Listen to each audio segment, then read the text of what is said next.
Bem, boa tarde a todos. Para quem está entrando, hoje nós estamos aqui na plataforma da Fenalol para falar sobre Open Banking e a proteção de dados. Eu vou bater um papo com a doutora Cíntia, que é especialista de Direito Regulatório Bancário, também é consultora da ACREFI, Associação Nacional das Instituições de Financiamento, Crédito e Investimento, e é coordenadora da Future Law, que é uma instituição para a área jurídica, especializada justamente em atualizar, a trazer os profissionais do mundo jurídico para a transformação digital, para as novidades em tecnologia.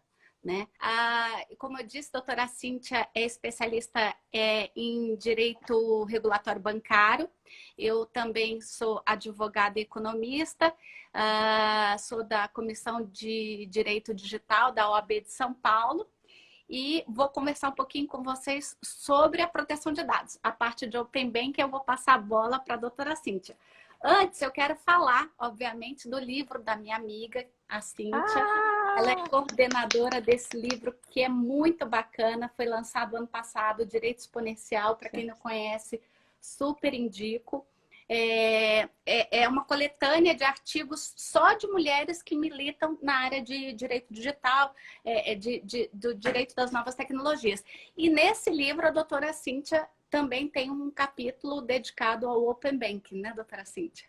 É isso Cíntia, mesmo.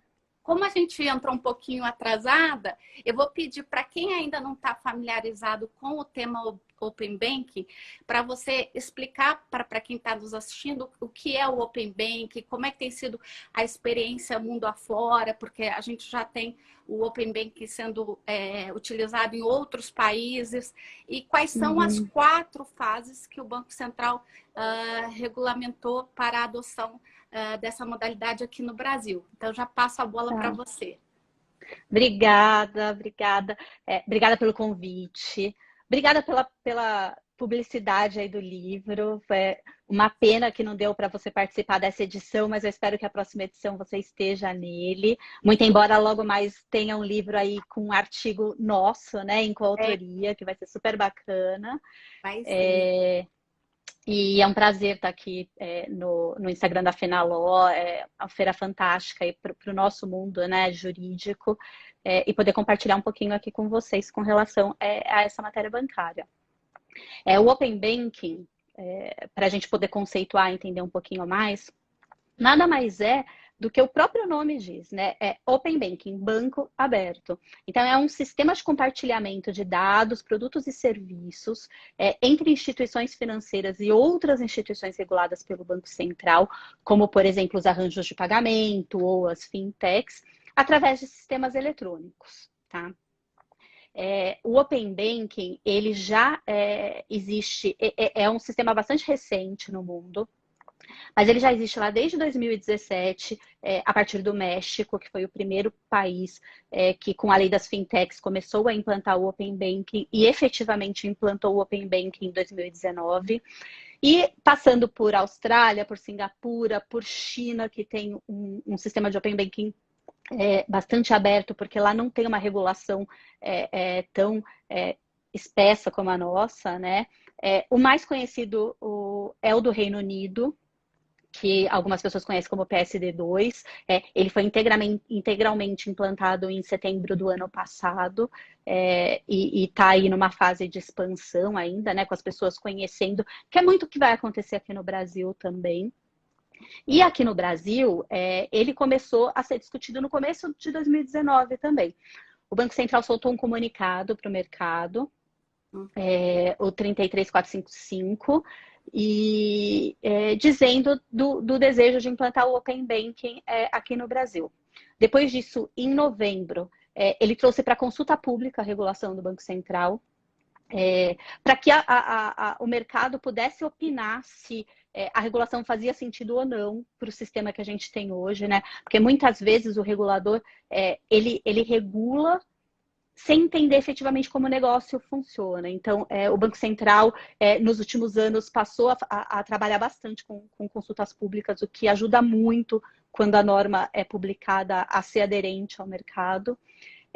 E agora, no começo de maio, dia 4 de maio, então efetivamente foi publicada a resolução conjunta do Conselho Monetário Nacional e do Banco Central, a resolução número 1. Tá? O que o Banco Central trouxe nessa resolução? Ele trouxe uma novidade que eu acho que é tão grande quanto o Open Banking, que é trazer para o mercado a possibilidade de definir o Open Banking no Brasil. Por quê? Porque o Open Banking ele vai ser implantado através de uma regulação e através de uma autorregulação. Então, o Banco Central vai atuar como o norteador do sistema, né? Então ele vai trazer todas as questões relacionadas a objetivos, a princípios, a escopo mínimo de dados, as instituições que efetivamente precisarão participar desse sistema, mas levou para o mercado a questão da autorregulação para que o próprio mercado defina como vai ser a estrutura do Open Banking, como vai ser a infra que vai fazer com que o Open Banking funcione, quais vão ser os procedimentos para resolução de conflitos, como que vai ser todo o sistema de ressarcimento de custos entre instituições financeiras, considerando que vai ter um fluxo de dados. Então, ele trouxe o conceito que hoje é bastante utilizado aí em startups de cocriação, né? Então, ele está trazendo aí o norte, mas deixando para o mercado fazer essa autorregulação. Mas um grande ponto é que o Banco Central, o sistema de Open Banking, ele veio para aumentar a competitividade no mercado, né? Eu acho que os pilares do Open Banking é trazer mais competição, trazer mais eficiência, trazer mais agilidade, que eu acho que é o que hoje o consumidor busca, não só em serviços financeiros, né? Exatamente. Não só em serviços financeiros, mas como em qualquer consumo que a gente faz hoje, o que a gente quer é ter conveniência, que seja ágil, que seja mais barato, mas acima de tudo também que tenha segurança. Né? E essa parte para garantir isso, o Banco Central ele vai atuar ali como ele chama, né? E a gente tem chamado isso no mercado já antes até da consulta pública, de autorregulação assistida. Por quê? O mercado vai se autorregular, mas o Banco Central vai estar ali de olho para garantir que realmente todos os participantes do Open Banking tenham um tratamento de igualdade, né? Para que realmente os novos entrantes que vão aí acelerar a inovação, que vão acelerar a competitividade, que realmente isso aconteça e não fique na mão dos poucos que hoje atuam até pela capilaridade que eles têm no país. Sim. E num primeiro momento, então, o Banco Central vai atuar nessa autorregulação para que a convenção dessa autorregulação seja redigida, né, da forma para garantir esse tratamento equânime aí para todo mundo. E depois disso, ele vai participar de um conselho com um voto para vetar decisões. Então, o Banco Central, na autorregulação, ele não vai ter o poder ali de aprovar nada do que for decidido na autorregulação, mas se ele enxergar que tem ali alguma ação anticompetitiva, ele vai poder vetar aquela norma de autorregulação que está sendo discutida. Tá? Então, é um papel bem importante que o Banco Central vai ter. E em linhas gerais, o Open Banking vai iniciar com a obrigatoriedade de todas as instituições financeiras pertencentes à segmentação S1 e S2 do Banco Central de gerenciamento de riscos como obrigatórios. Hoje, basicamente, são os grandes bancos. A gente tem 13 instituições financeiras classificadas como S1 e S2. Então, eles vão ser obrigados. Todos os outros, S3, S4 e S5, S5 basicamente são as fintechs e alguns arranjos, eles vão ser facultativos, vão poder a qualquer momento entrar. Mas, por outro lado, a partir do momento em que ele não sendo obrigatório, quiser consumir dados dentro do sistema de Open Banking, vai ter que ter a reciprocidade. Então, ele também vai ter que passar a fazer parte do sistema de Open Banking, tá? Que vai ser bastante interessante, né? Eu acho que apesar dos menores não serem obrigatórios nesse primeiro momento, vai ser muito importante eles entrarem, porque eles estão crescendo muito, tem muitas pessoas aí aderindo, né, às contas digitais, a serviços de pagamentos, e poder ter todos os benefícios que o Open Banking pode trazer é muito importante. Então, e me parece, pelas discussões que a gente tem tido, que os pequenos estão bastante interessados e esperando ansiosamente que o sistema entre aí em vigor. Maiores, né, Cíntia? Eu posso estar errado, mas até vi algumas palestras do Banco Central, onde eles dizem que o maior desafio do Banco Central, que ele vai ficar monitorando e assistindo isso, é justamente os maiores, né, os bancos maiores que detêm a maior parte do volume das transações, começarem a compartilhar esses dados, né, e até não pela questão propriamente de não querer compartilhar, mas do impasse de terem plataformas ágeis, modernas. Inclusive, eles mencionaram em uma dessas palestras, a equipe do Banco Central que está cuidando desse tema, que muitos bancos estão até adquirindo algumas empresas menores, justamente por elas já virem com essa agilidade, com essa inovação na concepção delas, né? Então fica mais prático, às vezes, até eles adquirirem uma para ter essa linguagem mais ágil, né? Sim, e mesmo não existindo o Open Banking de forma regulada hoje no mercado, já tem diversas instituições financeiras que estão atuando com o Open Banking, né? Eu acho que tem exemplos públicos que a gente pode falar aqui, como, por exemplo, o próprio Banco do Brasil, que foi o pioneiro no uso de APIs, né, que é o sistema que vai fazer essa transferência de dados. Ele tem o Conta Azul, que ajuda na contabilidade, ele tem a BX Blue, que é uma fintech que ajuda na questão de cotação de empréstimos para a ponta. Então, assim, eles já se utilizam da tecnologia do Open Banking para prestar um serviço mais ágil, que acaba gerando mais rapidez na prestação de serviço, que acaba diminuindo o custo do serviço, e o que se espera é que tudo isso seja repassado na ponta para o cliente, né? Com relação às fases de implantação, que você perguntou também, Elaine, o Open Banking entrou agora em vigor dia 1º de junho, né, pela resolução, e agora estão sendo...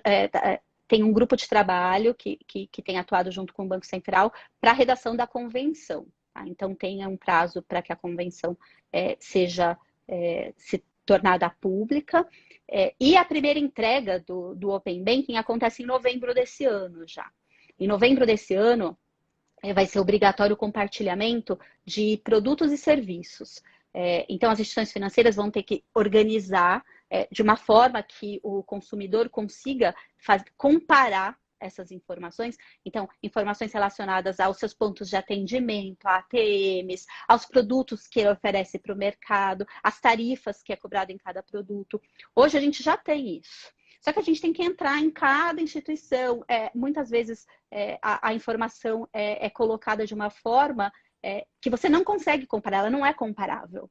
Né? Uhum. E agora, nessa primeira fase, vai ser entregue, então, de forma que vamos conseguir enxergar qual é o produto, qual é o serviço e qual é a instituição mais adequada para a nossa necessidade de poder enxergar esse todo de forma comparável. Daí vem uma segunda parte, né, a segunda fase aí da implantação, que é o compartilhamento de dados e de informações financeiras. E daí é uma coisinha que depois eu quero passar a bola para você, porque eu acho que aqui tem uma questão que preocupa muito, não só o mercado financeiro, mas os próprios consumidores. Eu acho que isso vai ser motivo de muito questionamento lá no futuro, a questão da segurança relacionada a isso. Por quê? Porque são dados que serão protegidos pela LGPD, então logo ela entra em vigor, e tem dados que são protegidos pela Lei de Sigilo Bancário, que são os dados financeiros. Então, em maio de 2021, é o prazo para o início de compartilhamento dessas informações. E por que isso é importante? Porque hoje, muitas vezes, para você fazer o cadastro numa instituição, você está iniciando um relacionamento com ela, ela não te conhece ainda, e ela te cobra tarifa de cadastro, e em uma instituição você tem que dar 5 informações, na outra instituição você tem que dar 70 informações. Você podendo fazer a portabilidade desses dados, vai facilitar muito o acesso. E os dados financeiros para fins de crédito, para fins de score, a instituição nova poder acessar suas informações vai ajudar muito em taxa de juros, em diversas questões relacionadas ao seu consumo nessa nova instituição. Daí vem uma terceira fase, que é em agosto de 2021, que é quando o Open Banking se encontra com uma outra novidade do Banco Central, que é o Pix, que é o sistema de pagamentos instantâneos. Então, entra no Open Banking os arranjos de pagamento e as questões de iniciação de transações de pagamentos, que hoje nada mais é que a gente conhece bastante, agora nesse mundo de lives que a gente tem visto aí, o PicPay. Né? É um serviço de iniciação de pagamento. Então, essa turma entra aí na terceira fase do Open Banking.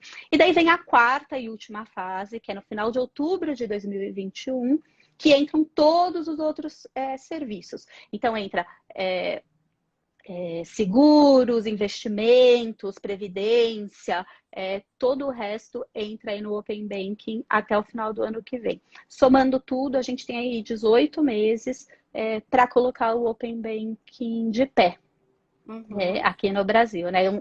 O nosso Open Banking tem um escopo muito maior do que qualquer outro Open Banking do mundo, tá? Isso foi uma coisa que o próprio regulador, o próprio Roberto Campos, presidente do Banco Central, ele faz questão de cada apresentação dele sobre o tema, frisar muito isso, porque o objetivo é efetivamente não ser um sistema novo para o mercado financeiro. O Open Banking, na visão do Banco Central, é um sistema para a população e não para o mercado, porque ele vem trazer benefícios para a população. Então, assim, em linhas gerais, é isso que a regulação trouxe, né? Ela é enorme, tem muitas coisas, mas eu acho que em linhas gerais é isso que é importante abordar aqui. Mas aí eu queria passar a bola para você, Elaine, para você falar um pouquinho dessa questão de segurança, de proteção de dados, quando a gente fala da segunda fase do Open Banking, que entra em maio. E talvez a LGPD entre em maio também, né? Então, por favor. Sim, para que haja justamente essa troca de informação entre as instituições financeiras, a gente está falando de dados pessoais e dados de transações financeiras de correntistas. Então, a modalidade que o Open Banking adotou é justamente a do consentimento, que é uma das bases legais da LGPD.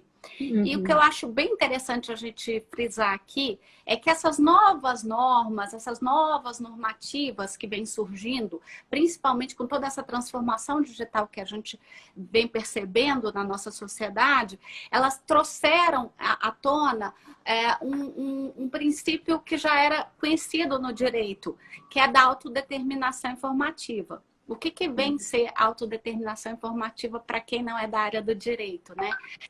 O dono do dado, o titular, como a LGPD costuma nomear, né? Quer dizer, você, pessoa natural, física, você passa a ser dona dos seus dados. Então, até agora, nós víamos numa tendência de que os nossos dados eram uma commodity dos bancos, né? Quer dizer, o dado é do banco e não nós. Então, o Open Banking traz justamente essa transformação.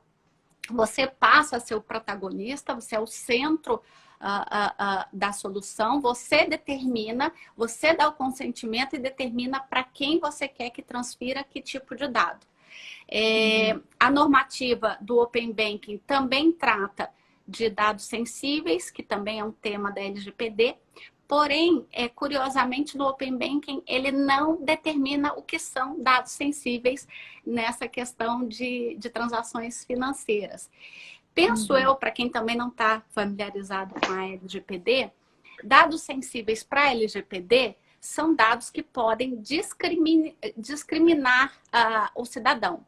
Então, a gente está falando de religião, está falando de tendência política, dados, às vezes, de saúde. Isso tudo são dados sensíveis porque, de alguma forma, você pode ser discriminado quando ele vem a público, né? Então, imagino eu que, no caso dos bancos, a gente deve estar falando aí de credit score e etc., mas não ficou muito estabelecido dentro do sistema regulatório do Open Bank, o que exatamente eles consideram os dados sensíveis que não poderão ser transferidos entre as instituições.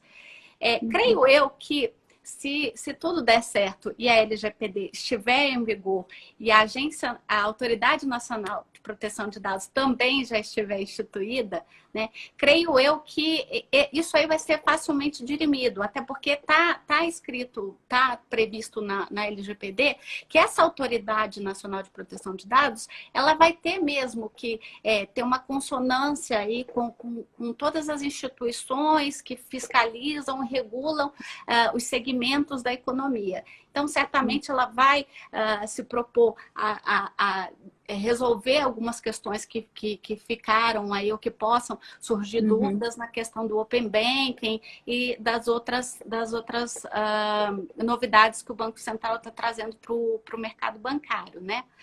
No consentimento, aí tem a preocupação das pessoas da questão de segurança. Vamos lembrar o seguinte, que bem disse a Cíntia, nós temos a lei do sigilo bancário. A LGPD não vai substituir a lei de sigilo bancário. Ela continua vigente e ela é muito mais restritiva, inclusive, que a própria LGPD, e ela segue firme e protegendo, tutelando esse direito para quem participar de alguma forma de operações entre instituições financeiras. Então, isso já é um ponto de segurança, né?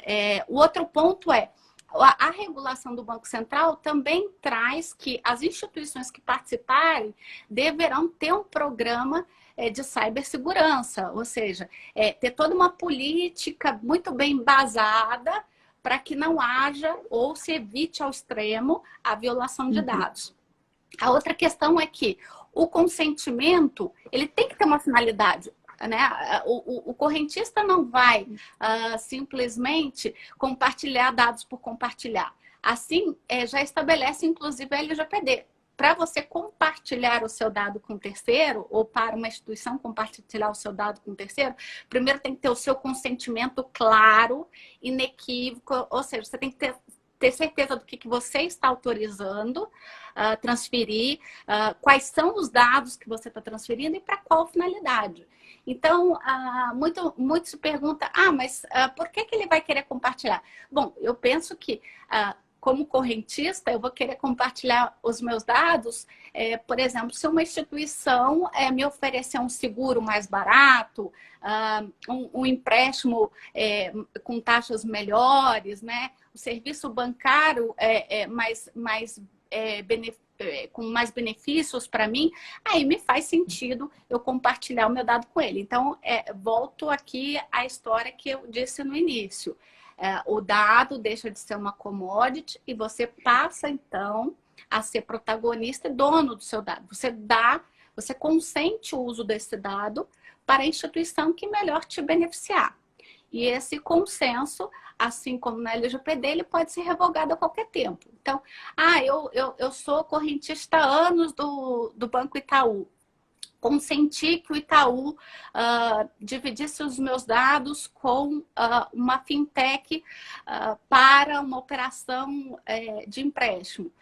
Ao final daquela operação de empréstimo, eu posso simplesmente revogar, não querer que essa instituição mais tenha nenhum dado meu com ela. Então, há essa possibilidade. Era para aquela finalidade foi cumprida, então não há mais necessidade dela ter os meus dados armazenados com ela, só o Itaú, onde eu sigo correntista. Então, essa questão de troca de dados, ela é muito tranquila, a regulamentação cuidou muito do tema, recepcionou muitos dos princípios da própria Lei Geral de Proteção de Dados, embora ela não esteja vigente, né? E também mais um dado importante que eu não posso deixar de falar, que não é só um simples consentimento. Assim como a maioria das operações que a gente faz com as instituições financeiras, esse consentimento passa por 3 etapas, que é o próprio consentimento, propriamente dito, né? A autenticação e a confirmação. Então, não é uma troca, não abriu a porteira, né? É uma coisa que está super bem regulamentada e vai ser muito bem. Tem uma estrutura de governança um arcabouço de governança muito sólido para ser feito. Uhum. Então, as pessoas podem ficar tranquilas.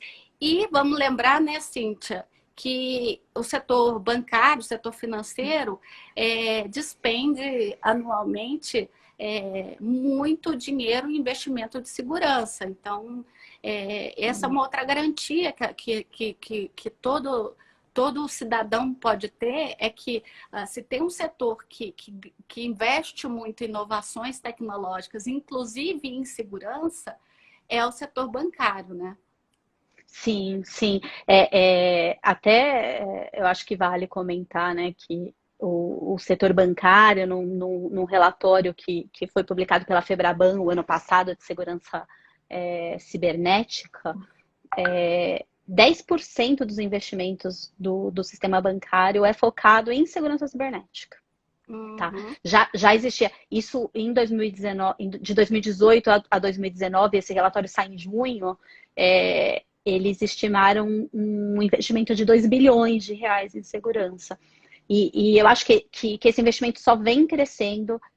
O mês passado fez 2 anos da lei de da resolução de cybersecurity do Banco Central, que é uma resolução bastante forte, que fez com que os bancos implantassem diversos outros sistemas de segurança, além dos que já existiam antes.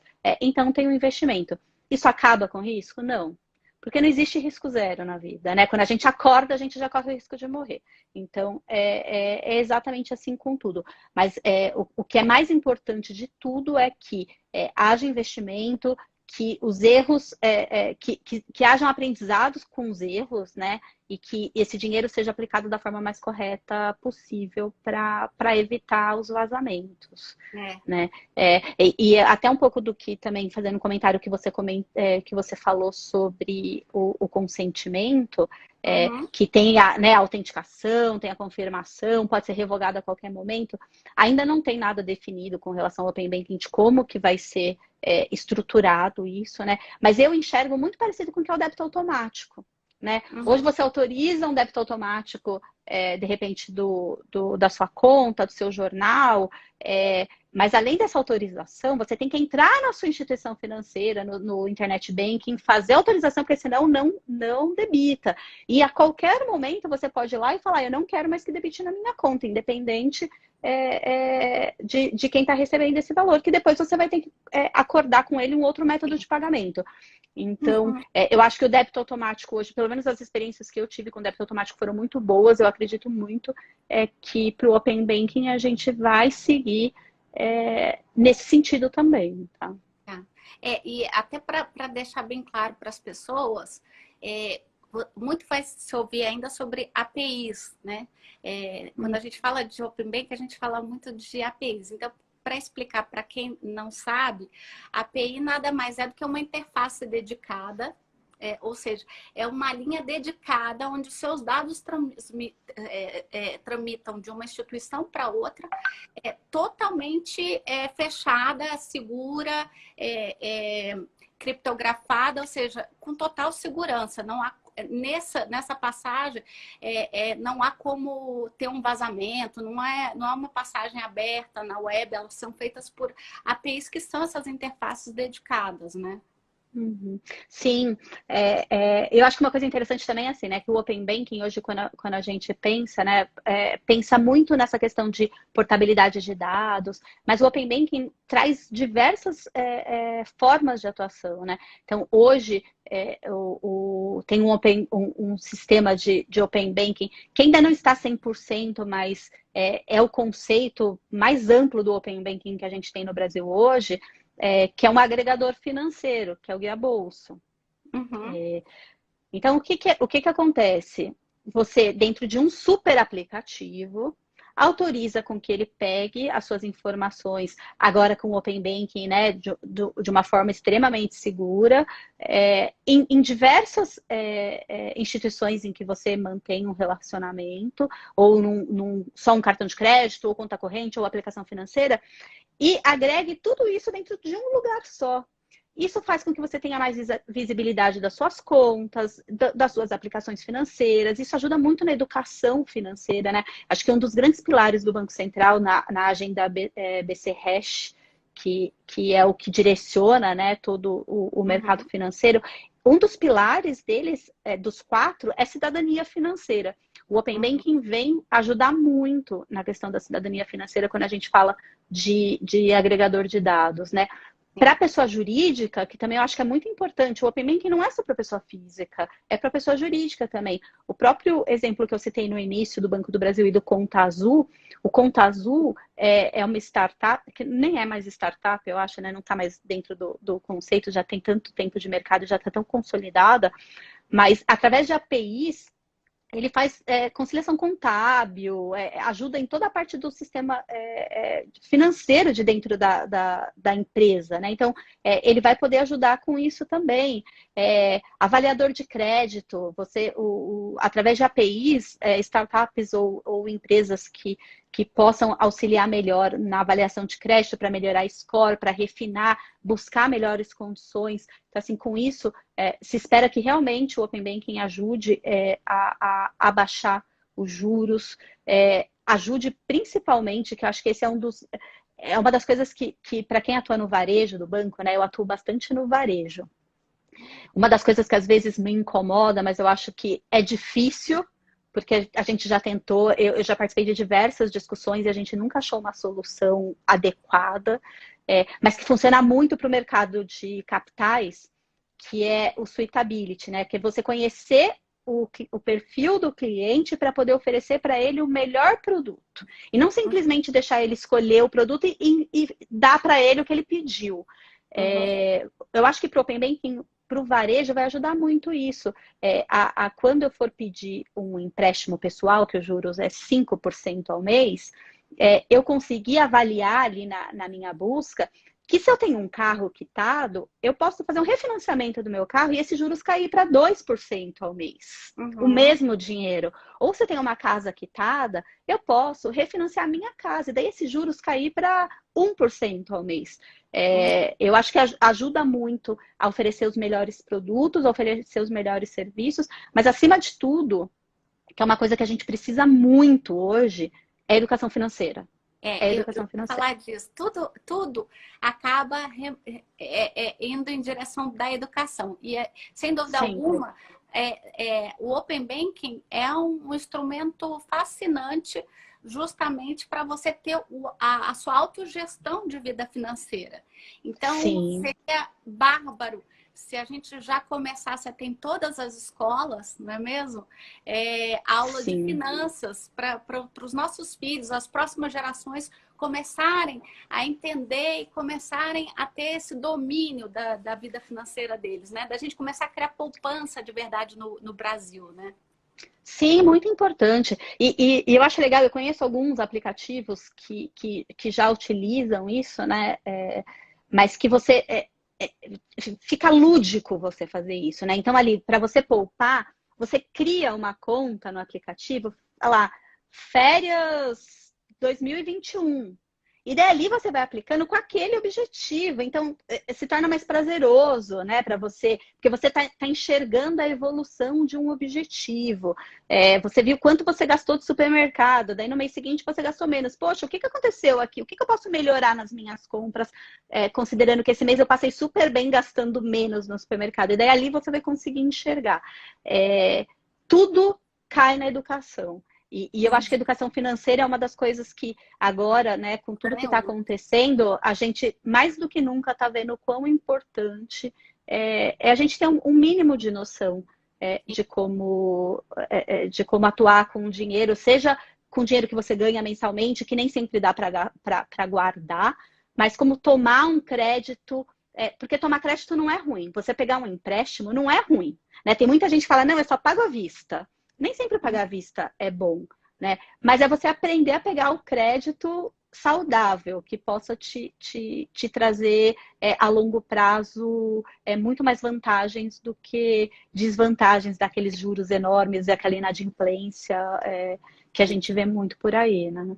A gente já passou da metade da live. Eu vou abrir para o pessoal. Não sei se alguém tem alguma dúvida, se alguém gostaria de colocar algum comentário para nós, alguma pergunta. Se tiver, fiquem à vontade, senão a gente segue aqui no tema. Tá bom, pessoal? Se tiver alguma dúvida, podem escrever, a gente lê no mesmo momento, né? A gente estava, Cíntia, falando da questão... Você acha que vai ter muita judicialização no início da operação do Open Bank? Você acha que isso vai... Eu estou te provocando porque eu tenho meu ponto de vista, tá? Então, eu quero ouvir um pouquinho você. Ai, Elaine, olha, infelizmente a visão que eu tenho, assim, eu advogo já há bastante tempo. Eu não advogo no contencioso, tá? Eu trabalho no consultivo praticamente minha vida inteira, fiz um pouco de contencioso no estágio. Mas a visão que eu tenho é que o brasileiro é litigante, né? Principalmente atuando no mercado financeiro, que, né, é um dos maiores litigados no judiciário. E o que eu vejo é que tem um contencioso massificado muito grande. E que muitas vezes, quando você vai analisar, né, um cluster ali de ações, você vê que o próprio cliente tentou causar uma falha operacional para poder entrar com uma ação que é muito fácil, muitas vezes sem custo nenhum, para ter alguma vantagem para si. Tá? Então, assim, eu acho que o Open Banking, assim como a LGPD, que logo que foi aprovada, já tinham sites oferecendo para notificação de todos os fornecedores que você tem em relacionamento para tentar, de alguma forma, criar uma falha operacional para litigar. Então, eu acredito muito que a gente vai ter um contencioso massificado, principalmente consumerista, visando aí algum tipo de vantagem de eventuais falhas que aconteçam. Não sei qual a sua opinião sobre isso. Exatamente. Eu ia até colocar isso. Na verdade, eu tenho uma opinião a respeito dos PROCONs. Eu acho que talvez esteja na hora de todos os PROCONs no Brasil começarem a criar uma diretoria para educação digital, para a educação do consumidor digital. Eu vejo muito pouco isso, eu vejo muita atuação no sentido de notificar as empresas, de cobrar das empresas, mas não vejo muito dessa questão de educação digital. Então, por exemplo, eu acho que, independente da LGPD estar ou não em vigência, nós temos aí o Código de Defesa do Consumidor, que é aplicável ao caso do Open Banking, porque é uma relação de consumo, né? Sim, então, totalmente. 43 do Código de Defesa do Consumidor, que se aplica à questão de proteção de dados dos correntistas. Mas eu acho que mais do que isso é ver os PROCONs com cartilhas, com webinars, dedicando uma parte do trabalho deles a fazer essa educação mesmo, de explicar como funciona o Open Banking, qual vai ser os direitos e obrigações, o que é o consentimento no Open Banking, o que é, por exemplo, na LGPD, independente da Autoridade Nacional de Proteção de Dados, a gente pode ter o PROCON aí explicando para os consumidores digitais o que é uma política de privacidade, o que é uma política de cookie. Então, eu acho que passa também por essas instituições, né, como o PROCON, que já tem muita força, começar essa educação digital. A gente está falando da educação financeira para as crianças, mas acho que também tem que ter uma educação digital agora para as pessoas entenderem, porque é muita novidade. E às vezes as pessoas não estão nem imbuídas de uma fé, elas só não estão bem orientadas do que de fato pode ou não pode, né? A gente vê ainda tanta gente caindo nos phishings, né? Recebendo e-mail achando que o banco que está pedindo para atualizar dados cadastrais, o cartão de crédito. Sim. Então, assim, a gente ainda está numa sociedade que ainda precisa ter esse apoio da gente na educação digital.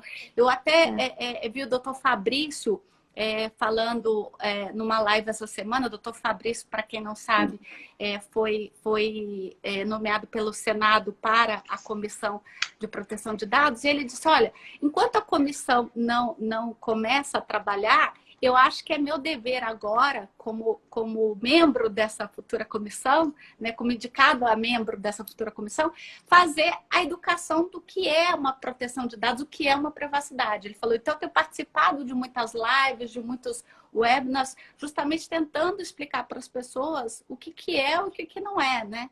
Então, acho que Sim. passa por isso também, né? Não, passa muito. E aqui, de novo, né, caímos na educação. Uhum. A Flávia, minha amiga, super advogada aqui também de mercado financeiro de anos e anos e anos e anos, né, Flá? Colocou aqui que meu filho tem 9 anos e ele tem educação financeira na escola.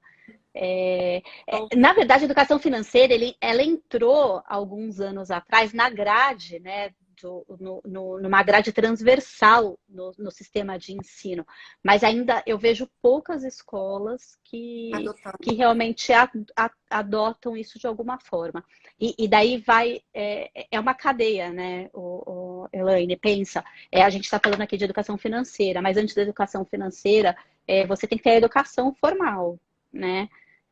Você tem que conseguir ler um termo, né? E falando um pouco da educação digital também, que você comentou, mas você precisa conseguir ler um termo de uma política de privacidade, um termo de uso, e entender o que está escrito. Eu vou te dizer, Elaine, eu tenho anos de formada, de trabalho no mercado, vejo muito de digital, né? Porque os bancos hoje são digitais. Eu leio política de privacidade que eu não entendo o que está escrito. Eu não entendo o que está escrito. Então, você imagina, para a gente que tem uma familiaridade com o tema, não entender, como uma pessoa vai conseguir entender? Então, o que acontece? Ninguém lê. Porque fala assim, não adianta eu ler, porque mesmo que eu não concorde, eu preciso ter acesso a esse produto, a esse serviço, eu vou ter que aceitar. Então, vai lá e aceita, e vai discutir depois. Né? Eu acho que o Código de Defesa do Consumidor tutela muito bem esse direito. Eu sou super fã do nosso Código de Defesa do Consumidor. Mas precisa realmente ver que nem sempre ele é bem usado. Usado para o bem, na verdade, né? Bem usado e usado para o bem, porque muitas vezes ele não é usado para o bem. A gente precisa...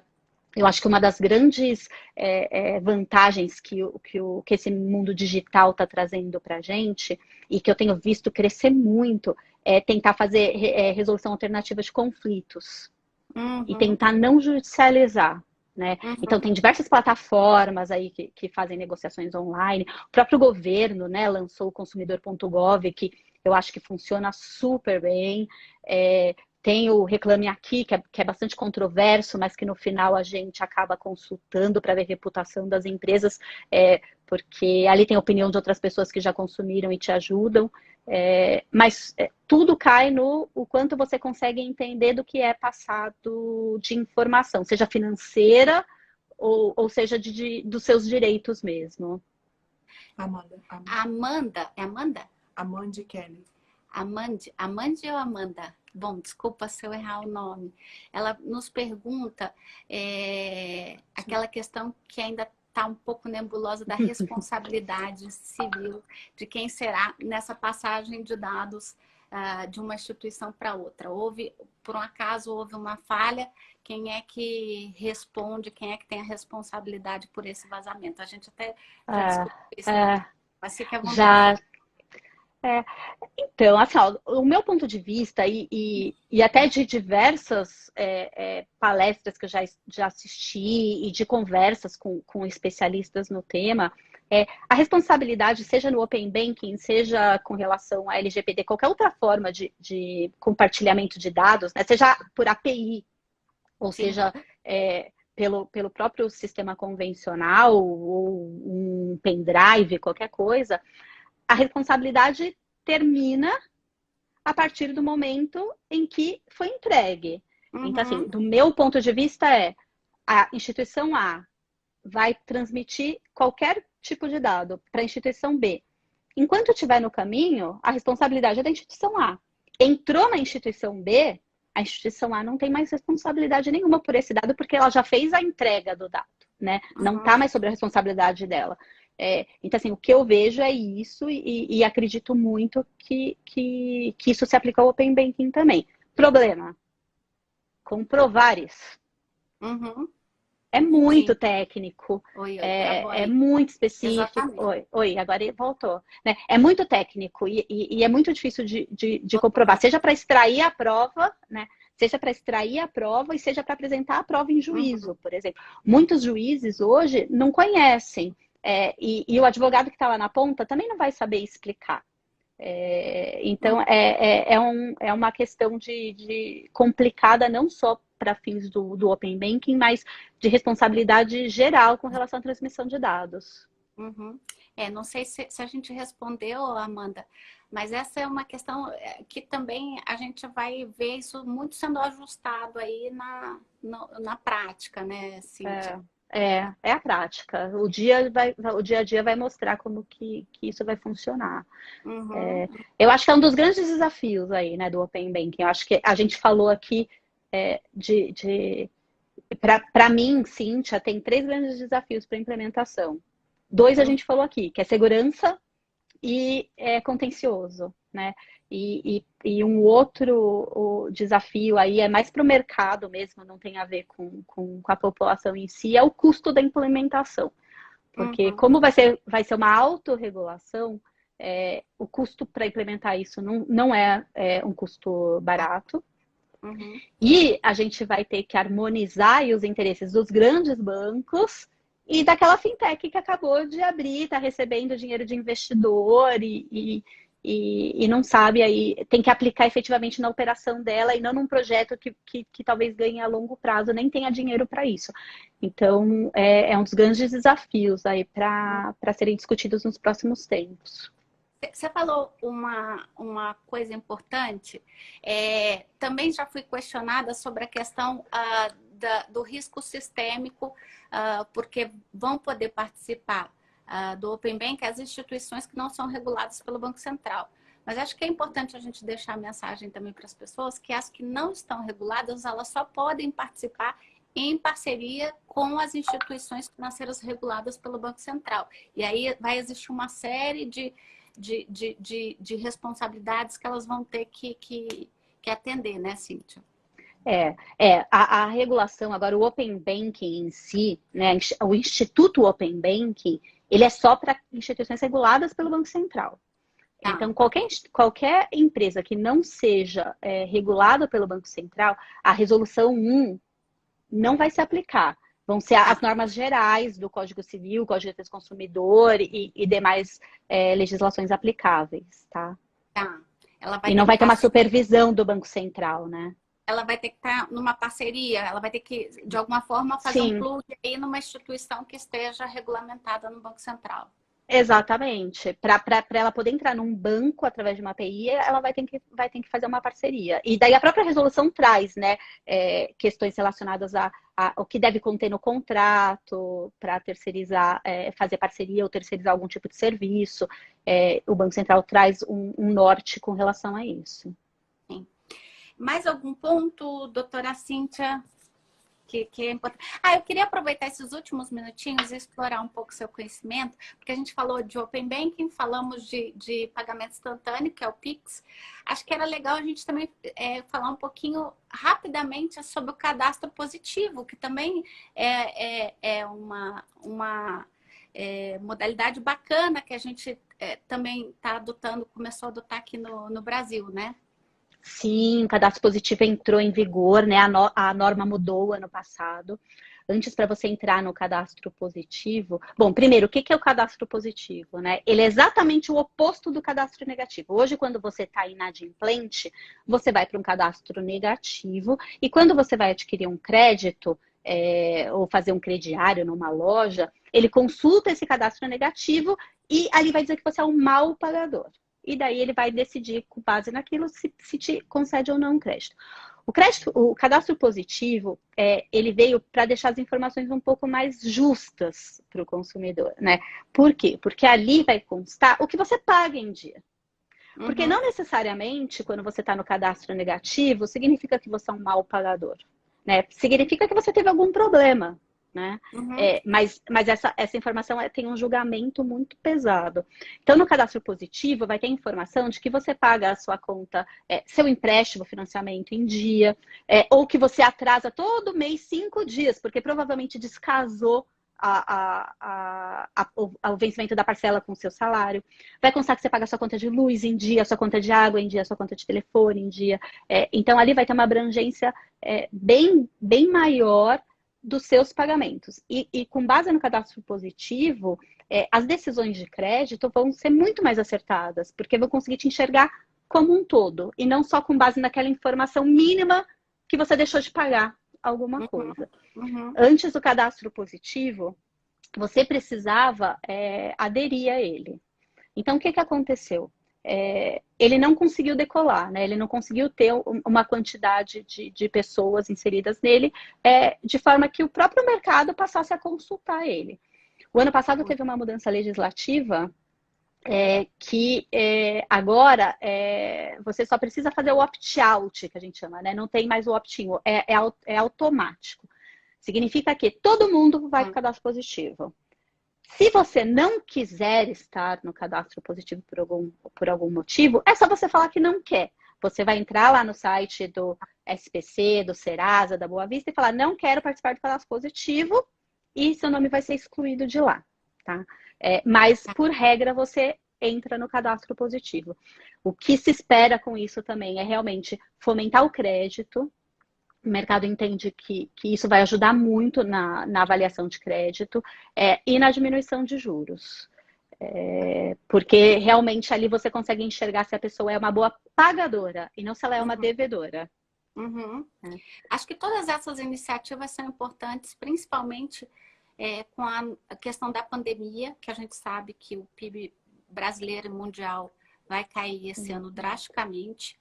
E para a retomada rápida da economia, todas essas iniciativas são de extrema relevância para a gente ter crédito barato na praça e poder ajudar pequenos e médios investidores, empreendedores e, inclusive, a população autônoma, que no Brasil essa população é muito expressiva. E vai precisar de crédito para retomar sua vida pós-pandemia, né, doutora Cíntia? Sim. A única questão, Elaine, é que hoje o mercado financeiro encaminha as informações já para o cadastro positivo, mas o restante do mercado, como as telecoms, as concessionárias, o varejo, ainda não estão encaminhando essas informações. Então, ainda tem um trabalho árduo aí para que essa base seja populada, para que ele traga aí todos os benefícios que trouxe em outros países. O cadastro positivo já é uma realidade em grande parte do mundo, praticamente todo mundo. O Brasil é um dos últimos aí a adotar e realmente tende a trazer grandes benefícios para a população e para os empreendedores. Bacana. Bom, queria agradecer muito essa oportunidade de conversar com você aqui na plataforma da Fenalol. Bem, para quem não estava no início, super recomendo o livro da doutora Cíntia, que ela é coordenadora, escrito só por mulheres, sobre as novas tecnologias, não só no mundo bancário, mas o direito... No direito. Direito e tecnologia, exatamente, né? Queria agradecer muito toda a turma da Fenalol, a Kelly, o Éder, a Sula, a Gisele, pelo carinho que tiveram aí conosco para a preparação dessa live. Dizer para todos que nós estaremos na Fenalol esse ano e, se Deus quiser, a doutora Cíntia estará conosco lá. Já estou aqui fazendo o convite, né? Espero que a gente tenha a oportunidade, quem sabe, de lançar um livro lá, né, doutora Cíntia? É verdade, quem sabe, né? Mas, Elaine, eu também queria agradecer muito pelo convite, fiquei super feliz. Espero ter atendido aí suas expectativas com relação ao conteúdo. É tema aí para uma tarde inteira de bate-papo, mas eu acho que essa 1 hora deu para ter uma ideia geral e eu me coloco aqui à disposição, caso alguém queira aprofundar um pouco mais, conversar sobre o tema. E obrigada para você e obrigada muito para a Fenalol também aí pela oportunidade, pelo espaço que concedeu para a gente fazer esse debate. Obrigada a todos que participaram. Se Sim. tiverem alguma dúvida, meu Instagram é @Elaine Keller, da doutora Cíntia é @Cíntia Falcão, não é isso? Isso aí. Então, estamos à disposição. Cíntia, muito obrigada. Pessoal, muito obrigada. Obrigada, Uma boa tarde Elaine. a todos. Obrigada.